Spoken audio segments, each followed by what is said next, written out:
is JB's personal perspective.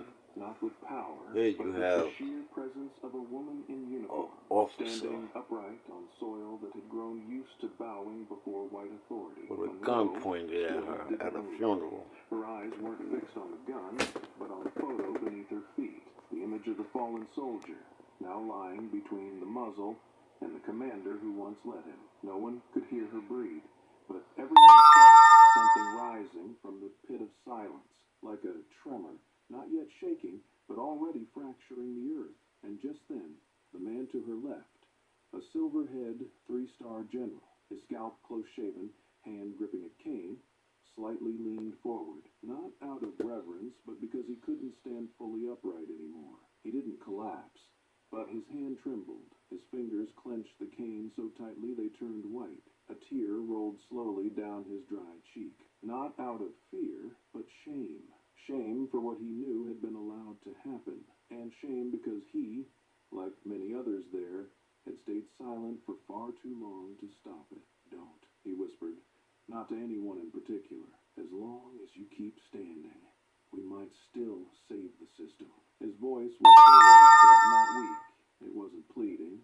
It sounded like a sentence handed down upon his generation, those who had built the walls of honor but let cracks like Hasker's slip quietly through the mortar. Monroe didn't turn to him.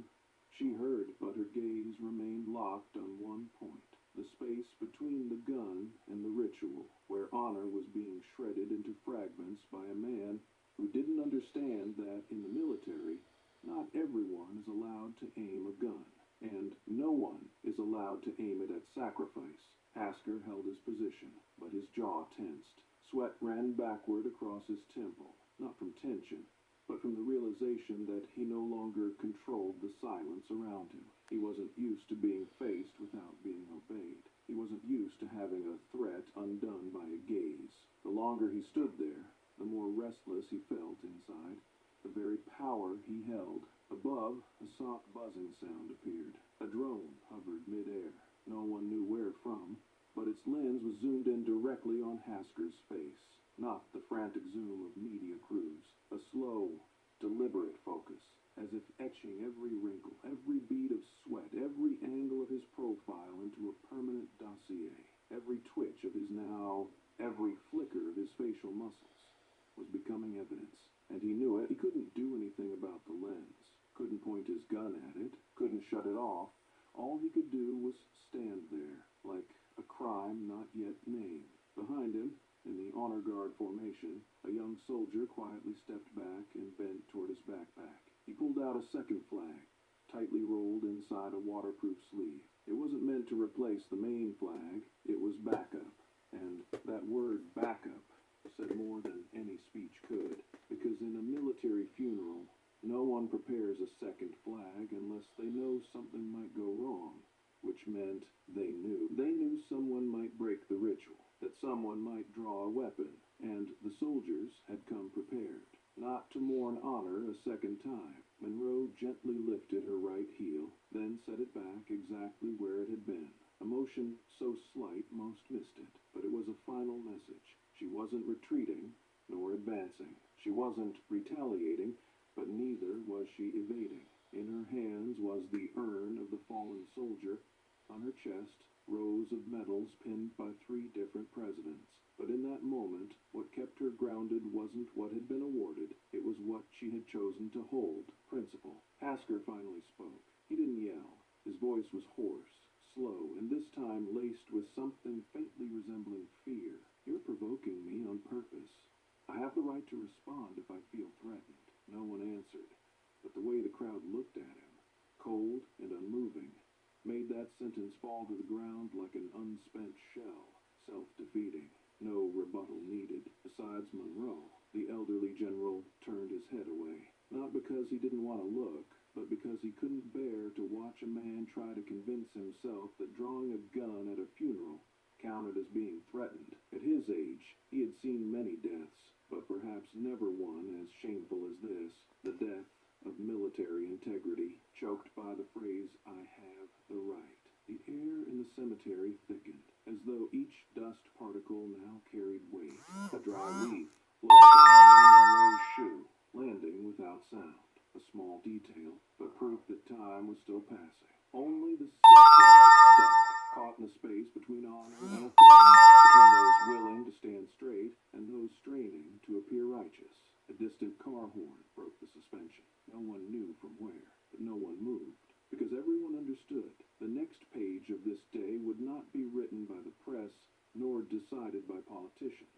It would be shaped by the silent presence of those who were here, those who saw a gun drawn in front of a casket, those who saw a general denied the right to approach her fallen comrade, and those who would never again be able to say, because those who were present here today will carry what they witnessed for the rest of their lives, not in words, but in their eyes, in how they raise their children, whether they stay silent or speak up when the next gun is drawn where it doesn't belong.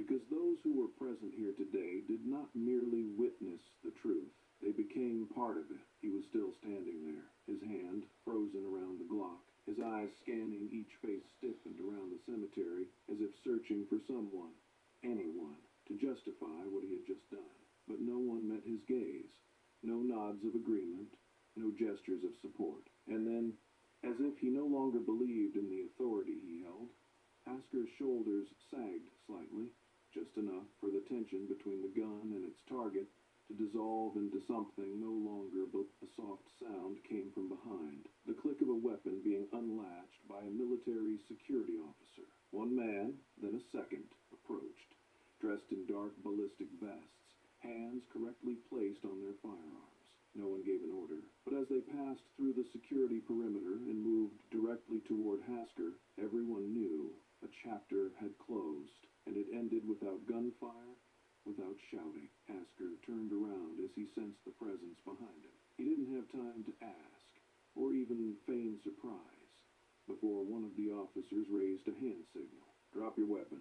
The voice was neither loud nor soft, but it carried the unmistakable cadence of military command, final, non-negotiable. Hasker scoffed, unmoving. He tilted his chin up and spat.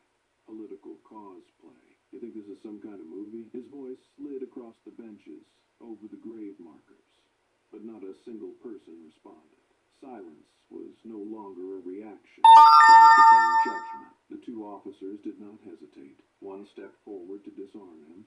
The other handcuffed Hasker with practiced ease, without the need for force.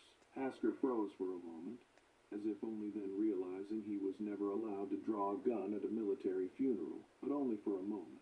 Because as soon as the cuffs were on, he raised his head, locked eyes with Monroe, and spat through gritted teeth. "I know who you are." "I know exactly." No one replied.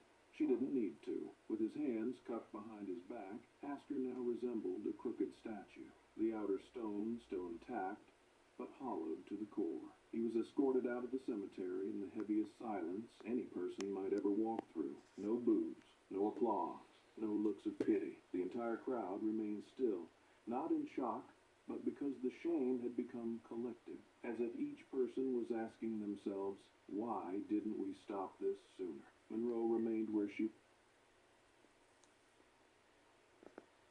There you have it. This is how black people are being treated today. You know, and here this military general is being held with a weapon to her head. It's totally insane and definitely wrong. There's no explanation for this. None of it whatsoever. How is the government going to respond to this? By giving him a life sentence in prison? That's basically all that happened. And this is JV's personal perspectives. Thank you for listening and have a good night.